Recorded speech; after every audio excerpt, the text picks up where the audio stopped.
wachawi tayari wamemshtukia na wamempangia wanataka kumuua. Miaka mitatu.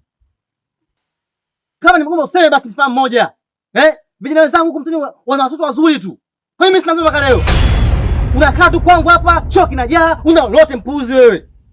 Mume wangu. Hii ni mipango ya Mungu tu mume wangu.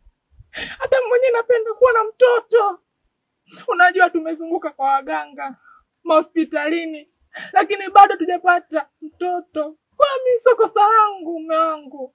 Sio kosa lako.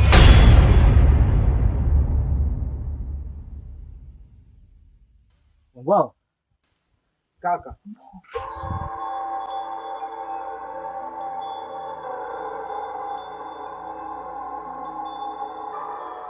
Alonifanya niwe kwenye hali hii ni mzee Mwarabu, mimi na wenzangu.